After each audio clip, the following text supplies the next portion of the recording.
I ain't doing it. So I get Mavis. I understand why Mavis is so goddamn mad. Don't play with me. You begged me to come over here to the secular, okay? And then now all of a sudden what's more important to you is the easy case? The black Moses? Oh, my life.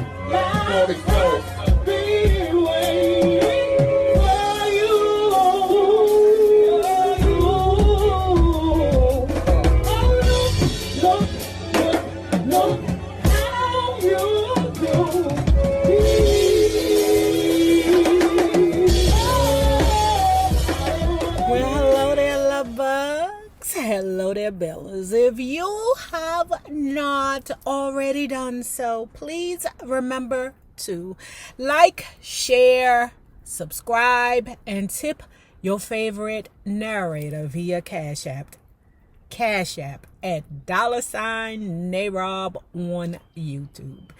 And if you are not already a part of this book club, please hit the Patreon link below and or the join button here on the YouTube, and for a small monthly fee of $5, you babies, yes, you can be privy to all the shenanigans before the YouTube gets it, if the YouTube gets it. Now, let's continue reading Mavis Staples.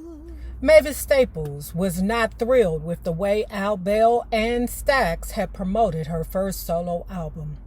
In what Bell called the craziness of 1969 with its log-jammed release schedule, not every record was going to get the attention it deserved. And one of those albums, Isaac Hayes' Hot Buttered Soul, demanded the majority of the company's resources as it ascended the charts and spun off 2 top 40 singles, edited versions of the shaved-headed singer's radical reinterpretation of Dionne Warwick's Walk On By, and Glenn Campbell's By the Time I Get to Phoenix. The album ended up selling more than 1 million copies and turned Hayes from a highly proficient behind-the-scenes songwriter, producer, session musician into Black Moses, a larger-than-life star unlike Stax had ever seen, save for the great Otis Redding. When Hot Buttered Soul came out, they promoted that over my record, Mavis says. It hurt because I took this chance. I was scared. A gospel singer singing these secular songs. But Al told me Isaac has been with us longer than you have. I have to promote his record. I know you fucking lying. Y'all going to push him after you done came around here and begged me to do the unthinkable? Pause.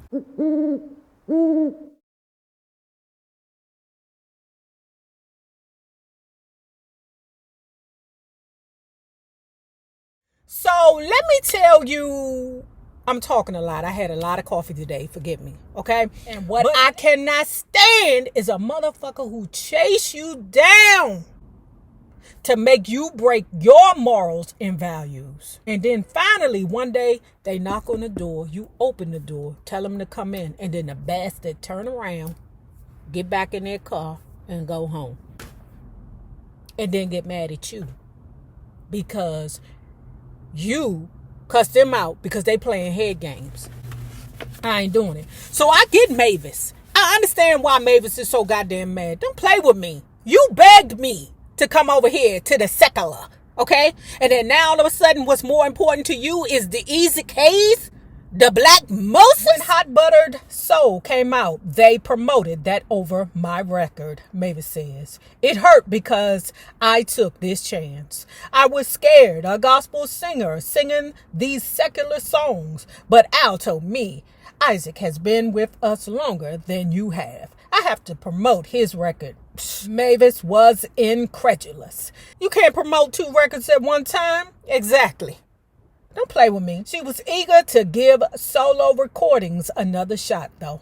Her first album with Steve Cropper felt like a challenge she wasn't sure she could overcome. But now she was ready to make a statement. She had Pop's approval. She liked stretching her range as a singer, and she had a story to tell. Her marriage to Spencer Leak began disintegrating when they discovered they could not have children, Mavis says. Hurtful words were exchanged. While on tour in Europe, Mavis poured out her feelings in a letter to Spencer. When she returned, she found the letter torn in pieces and her husband's wedding ring on the bedroom dresser. Mavis called a locksmith to change the locks to their 2-bedroom apartment at 92nd and Cottage, she says. Spencer had to live out of his car for a good while and take showers at the funeral parlor. That's not my fault. I would stay at Cleety's till 2 or 3 in the morning because I didn't want him coming near me. When I got the divorce paper, that made it final. I rejoiced. I just stopped my crying. I wanted to have as many children as a mother, but that was it for me.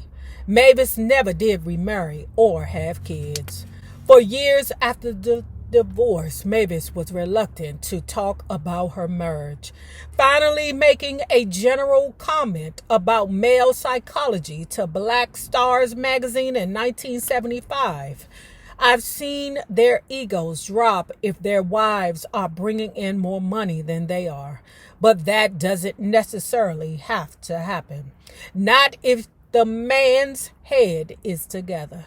But it seems that many guys define masculinity in terms of the caveman ethic of bringing home the money and being the leader.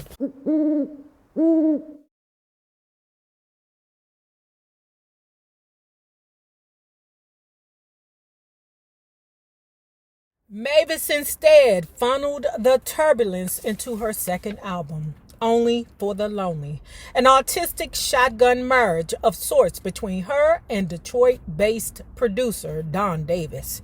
He had cut the hugely successful 1968 single Who's Making Love with Johnny Taylor for Stax, and his efficient Motown-influenced approach to making records devoted with Bell's need for product and quickly. Much of Only for the Lonely was recorded in September 29, 1969 at United Studios in Detroit with a 6-piece band. But Mavis was used to working quickly, and she turned the opening track, I Have Learned to Do Without, written by Davis and his team, into a personal manifesto about the state of her marriage. Yes, I got over you. Yes, I have learned to do without you, Mavis sings. And then she walks out over ascending keyboards. The women scorned gets the last word. By this time, I'm getting a divorce. And that song was right on time, she says. I was talking to my husband through it. I started ad-libbing. Somehow I got over you. I don't need you no more.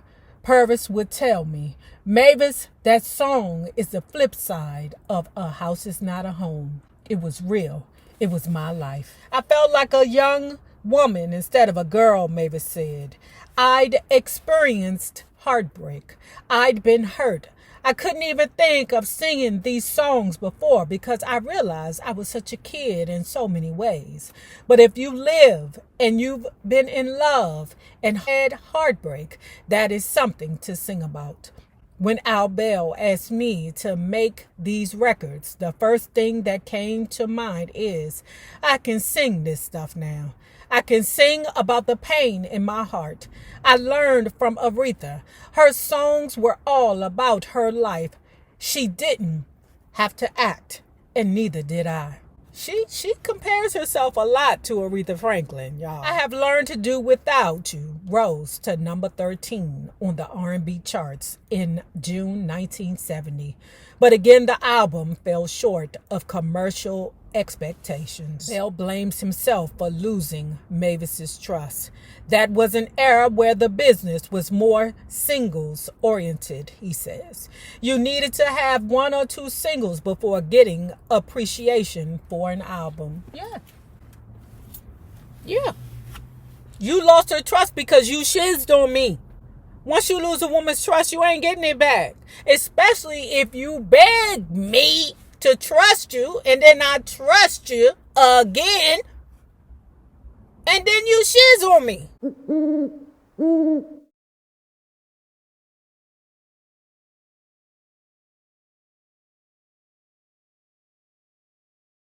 Y'all would be mad at me for how many times I gave this ex chances to get it right. Y'all would be mad at me. And then the way the ex acted when I pulled her card on, wait a minute, you asked me to come back. I didn't ask you to come back. Y'all would be pissed off at me.